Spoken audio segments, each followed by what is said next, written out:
Hello बच्चों, नमस्कार। आज की वीडियो में स्टार्ट करेंगे TWS1। ये हमारा पहला लेक्चर है, टॉपिक वाइज लेक्चर। इसमें हम पढ़ेंगे क्लास 10th का ओम्स लॉ के बारे में। आपके इलेक्ट्रिसिटी में आपका टॉपिक है ओम्स लॉ। तो आज इसी के बारे में पढ़ेंगे कि ओम ने अपने लॉ में क्या कहा था। तो सुनिए आप जरा। ओम्स लॉ ये बताते हैं कि अपने लॉ में क्या बताया इन्होंने। ये बताया कि अगर आपने किसी भी कंडक्टर में यानी किसी कंडक्टिंग वायर में कुछ करंट जो है, करंट का अमाउंट उसको ट्रेवल करा रहे हैं, ठीक है, फ्लो करा रहे हैं, तो वो जो उसके टर्मिनल का पोटेंशियल डिफरेंस है उसके डायरेक्टली प्रोपोर्शनल होगा। ये सबने पढ़ा है ना। जो पोटेंशियल डिफरेंस है वो डायरेक्टली प्रोपोर्शनल होता है इलेक्ट्रिक करंट के। लेकिन यहां पर जो कंडीशन बताई थी वो कंडीशन भी आपको याद रखनी है कि टेम्परेचर वहां पर कांस्टेंट होना चाहिए, टेम्परेचर वेरिएबल नहीं होना चाहिए। तो इस बात को जरा लिख लेते हैं। ओम्स लॉ क्या कहता है? The potential difference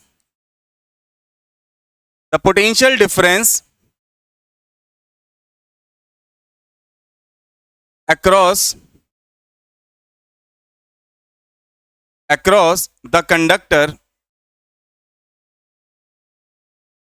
is directly proportional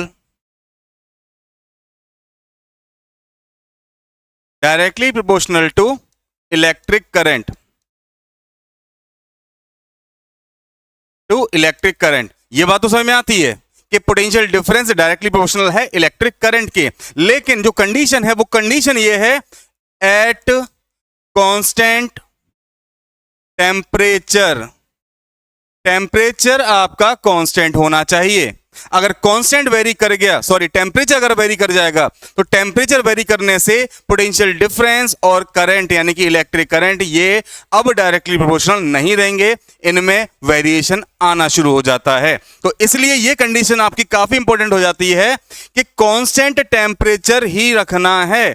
जो टेम्परेचर आपका उसमें वेरिएशन नहीं आना चाहिए, मतलब वो कम ज्यादा उसमें फ्लक्चुएशन नहीं आनी चाहिए। इसी बेस पर हमारा फॉर्मूला बनता है कि V डायरेक्टली प्रोपोर्शनल होता है I के, या फिर I डायरेक्टली प्रोपोर्शनल होता है V के। इसी बेस पर हम बोलते हैं कि अगर कांस्टेंट टेम्परेचर है तो V और I दोनों एक दूसरे के डायरेक्टली हैं। और यहां पर अगर हम डायरेक्टली प्रोपोर्शनल साइन हटाएंगे, इक्वल लगाएंगे, तो यह बन जाता है V is equal to constant आएगा R इंटू I, यानी कि V इज इक्वल टू आपका होता है IR या RI। यहां पर जो कांस्टेंट निकल के आता है उसे हम बोलते हैं रेजिस्टेंस। क्या बोलते हैं उसे? ये जो हमारा निकल के आया इसे हम बोलते हैं रेजिस्टेंस। और रेजिस्टेंस का काम क्या होता है? To oppose the current. जिस तरीके से अगर हम अपनी बात करें तो नॉर्मली हम रोड पे चलते हैं, कहीं भी चलते हैं, वहां काम करता है फ्रिक्शन।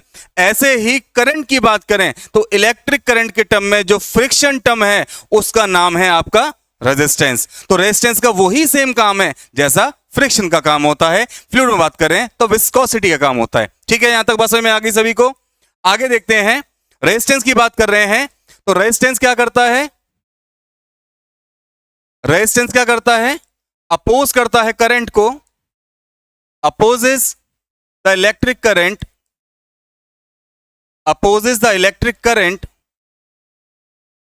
ठीक है, पहली बात क्या काम है इसका? अपोज करता है करंट को। चलिए अब मैं बात करूं कि मेरा रेजिस्टेंस है, इसकी जो यूनिट होगी, यूनिट कौन सी? SI unit. तो देखिए रेजिस्टेंस के बारे में बताया किसने? जो हमारे साइंटिस्ट थे, ओम ने बताया। तो इसकी यूनिट भी क्या है? इसकी SI यूनिट भी ओम है। ठीक है, क्या है इसकी SI यूनिट? ओम है। और इसका जो दूसरा सिंबल है जिसे हम शो करते हैं, ये हमारा सिंबल है, इस सिंबल का नाम होता है ओमेगा। या तो हम ओम लिख करके शो कर सकते हैं रेजिस्टेंस को, या फिर हम ओमेगा सिंबल बनाकर भी शो कर सकते हैं। वो दोनों के दोनों किसके लिए बताएंगे आपको? रेजिस्टेंस के लिए। तो अब आगे देखते हैं कि हमारा V is equal to IR formula बना था। तो अगर आपको किसी कंडक्टर में रेजिस्टेंस पता करना हो कि वहां पर कितना रेजिस्टेंस काम कर रहा है, तो उसके लिए आपका फॉर्मूला क्या बन जाएगा? आपको इसकी वैल्यू फाइंड करनी है। तो R is equal to V के नीचे पहुंचा दो I को, यह बन जाएगा आपका फॉर्मूला रेजिस्टेंस फाइंड करने के लिए। ठीक है, इससे हम क्या कर सकते हैं, रेजिस्टेंस को फाइंड कर सकते हैं। किसी भी हमारा जो कंडक्टर है, जो भी हमने ले रखा है, सर्किट ले रखा है, उसमें कितना रेजिस्टेंस वो जो सर्किट है वो ऑफर कर रहा है, वो हमारा इससे निकल जाएगा। जहां पर हमारा V है पोटेंशियल डिफरेंस, ये है हमारा पोटेंशियल डिफरेंस, और I है हमारा इलेक्ट्रिक करंट, ये हो जाएगा हमारा इलेक्ट्रिक करंट। तो जब आप पोटेंशियल डिफरेंस को इलेक्ट्रिक करंट के अमाउंट से डिवाइड करेंगे तो आपका क्या मिल जाएगा, रेजिस्टेंस। अब यहां पर एक छोटी सी बात और जो आप याद रख सकते हैं वो ये है, बहुत से बच्चे सोचते हैं कि अगर डायरेक्टली प्रोपोर्शनल है तो इसका मतलब जितना करंट है उतना ही पोटेंशियल डिफरेंस होगा। तो ये आंसर गलत है, क्योंकि यहां पर देखिए V इज इक्वल टू किसके है, I इंटू आर के। किसके इक्वल है, I इंटू आर के। मतलब जितना पोटेंशियल डिफरेंस होगा उतना करंट तो नहीं हो सकता।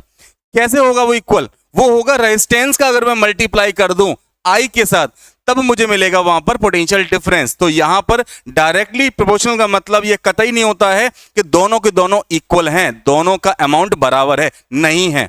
मैं अगर घर पे बात करूं, जो हमारे घरों पर लाइट आती है वो कितनी आती है, पोटेंशियल डिफरेंस उसका होता है 220 का। लेकिन मैं अगर I की बात करूं वो कितना होगा, 5 एम्पियर होगा, 10 एम्पियर होगा, 12 एम्पियर होगा, यही तो होगा, है ना। ऐसा तो नहीं है कि 220 एम्पियर करंट आ जाए, नहीं होता भाई। वहां पर आप कैसे मेजर करोगे, आप मेजर करोगे रेजिस्टेंस के टर्म में।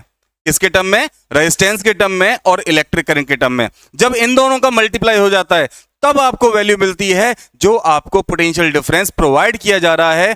किसके थ्रू, जो भी सर्किट आपके घर में लगा हुआ है, जहां से भी लाइट आपके पास आती है। यानी कि लाइट का मतलब यहां पर लाइट मतलब रोशनी नहीं है, यहां पर मैंने लाइट बोला क्योंकि मैं बात कर रहा हूं अभी इलेक्ट्रिसिटी की, ठीक है। जनरली हम उसको लाइट बोल देते हैं, जो सही भी नहीं है।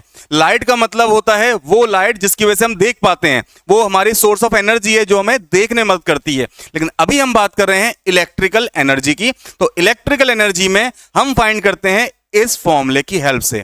तो जहां तक मेरा मानना है ओम्स लॉ आपका बिल्कुल क्लियर हो गया होगा कि किस तरीके से हम इसमें इन चीजों को सॉल्व करते हैं। एक छोटा सा पॉइंट और देखते हैं इसमें। मैं बात करूं for ohmic conductor, for ohmic conductor, ohmic conductor के लिए अगर मैं VI ग्राफ की बात करूं, VI ग्राफ की अगर मैं बात करूं यहां पर, तो मेरा जो VI ग्राफ बनेगा, यहां पर मैंने ले लिया V और ये ले लिया मैंने इधर I। इसके लिए जो ग्राफ बनता है, अगर ओमिक कंडक्टर है यानी कि V और I डायरेक्टली प्रोपोर्शनल हैं, तो ये मेरी एक स्ट्रेट लाइन मिलेगी मुझे। ये मेरा केवल ओमिक कंडक्टर के लिए। और ओमिक कंडक्टर, ये ओमिक कंडक्टर कौन से होते हैं, दोज कंडक्टर्स